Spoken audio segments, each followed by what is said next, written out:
Hey Wizard, welcome back.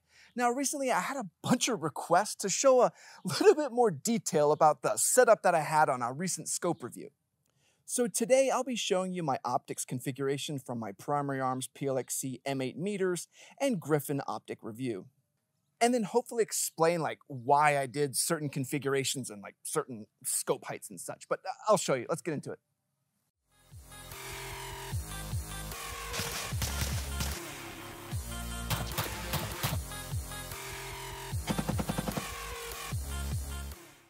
So I'm not really going to get into the actual Primary Arms PLx-C 1:8 optic because we did a full-blown review of it. But if for some reason you missed it, I'll put a link up here, I think, and I'll also put a link down in the description. And it really is the textbook example of just doing a really good LPVO without doing anything I don't know, wildly stupid, like angry eyebrows on your optics.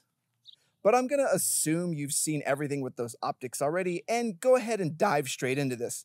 Let's start with the 1:8 PLx-C with the M8 meters setup first. Oh, and I want to say big congrats to Zach for actually winning this M8 meters optic. He was the only one on the wheel that could win, but he's been such a big supporter of the channel. It just feels really awesome that we can give back and say thanks for supporting all of us by sending this optic out to him. But it's also why I got to hurry up and do this review so I could send his optic to him. The M8 meters optic was configured on my 16-inch 5.56 setup, as mentioned in the review, as it lines up best with the M8 meters BDC reticle. For the scope mount, I used the HRT Tactical Fast LPVO mount. This mount sits at a hefty 2.05 inches in height and will be at a position significantly higher than even 1.93-inch setups. And I really want you to think of scope height inversely to distance. Let me show you. As the height of your scope mount increases, you can stand up more upright and gain more field of view, which focuses on 1x magnification shots and shorter distances. But you lose consistency in your cheek weld as your head has less of an anchor point to make a repeatable position, meaning you're gonna have more inconsistency and issues with parallax as the distance increases. It is worthwhile to note though that the increased 2.2-inch or higher red dot mounts don't really have this issue as the red dots have zero parallax kind of built into the design. And just remember, as the scope height increases, the more and more you're trying to optimize closer and closer distances. And it's like how the Goobers group shoots at 3 feet with this stupid thing. But I feel like this 2.05-inch height does 1x well and everything else really poorly. Prone is almost impossible, and supported positions mean you oftentimes have a poor to just really bad cheek weld. I did add a cheek riser to fix this issue of not being able to get a solid position on the rifle with this super high scope mount. But it really feels like that cheek riser is just pretty much putting lipstick on a pig, if I'm being totally honest. The fast LPVO mount does have some saving graces in that you can also mount the offset optic base. But remember what I said before, the scope mount height itself really only lends itself to close distances, so then you can also add a red dot to that. So with this configuration, now you can have 2 short distance optics. Needless to say though, I didn't add the offset red dot, but mostly because I couldn't.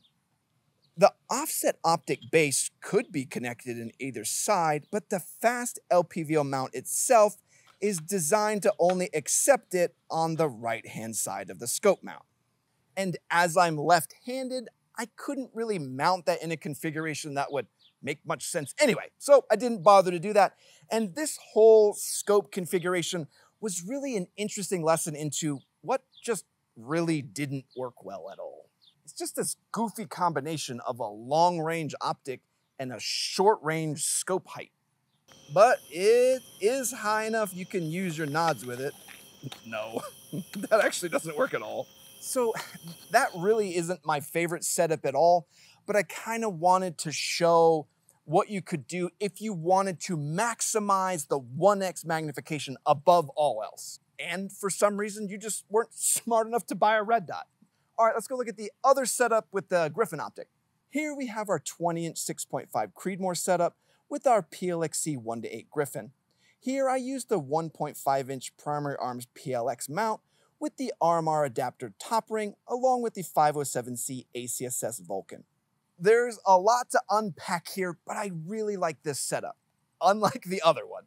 Let me show you, this setup does some pretty cool stuff. The 1.5 scope height focuses more at engaging at longer ranges, since it's shorter, making full use of the 8x magnification on the scope and mil markers within the reticle. Since it sits lower, it's easier to get a repeatable cheek weld that is much more stable and repeatable. This height also does extremely well with the prone position, along with making a tighter compact setup for use around cover. Now though, we really are focusing with this 1.5-inch height on maximizing distance. I mean, I suppose you could use the 1X just fine. You're just not really maximizing that field of view like if you were using a 1.7 or 1.93 mount. But we have a fix for that. And that's with the top-mounted HoloSun 507C ACSS Vulcan mounted in the 12 o'clock position.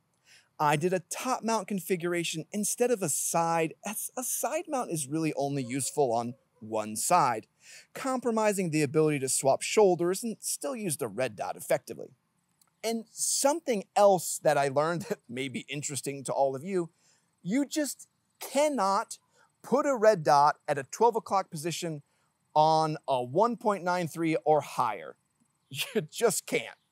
When you do that, you end up having this ridiculous floating chin position where your rifle isn't anywhere near your face, and it makes finding the dot in a repeatable manner almost impossible. So the 1.5-inch scope height not only maximizes that longer distance by having that repeatable cheek weld, but also actually makes that 12 o'clock red dot actually usable. And if you've used something like this, one thing people may complain about is the challenge in finding the dot in that 12 o'clock position. And here's some magic to solve that also on this setup. The ACSS Vulcan reticle uses the outside ring to draw your eyes to the center and quickly locate the dot, making extremely fast transitions from the LPVO to the red dot for those ultra short and fast engagements. And yeah, Dimitri's probably gonna say that the actual ACSS Vulcan ring wasn't designed for that, but as you can see, it just works extremely well to make it really easy to find your red dot in that 12 o'clock position. And I do want to pause and share that if you've never used a top dot, it's something you absolutely have to train into. You need to learn that dot position because you're moving off of your regular cheek weld. It is not immediately intuitive, and you will need to spend significant time to learn this second firing position into muscle memory.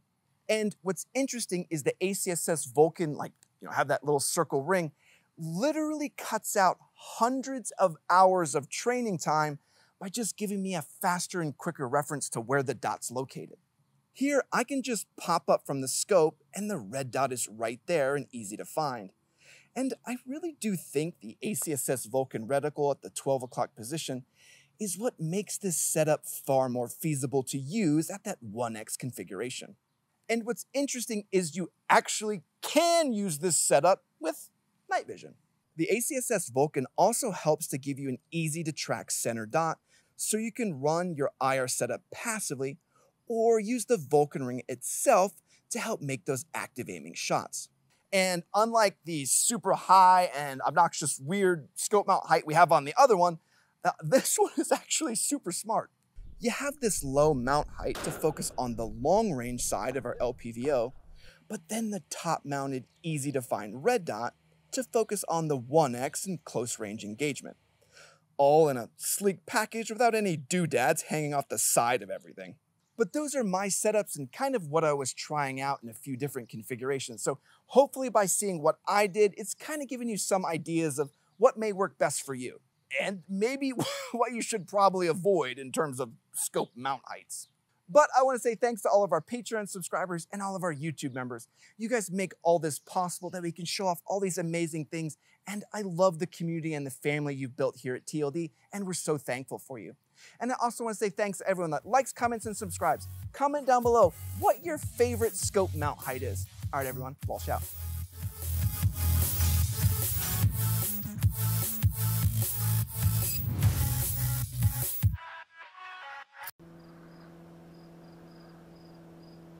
Can you see the helicopter?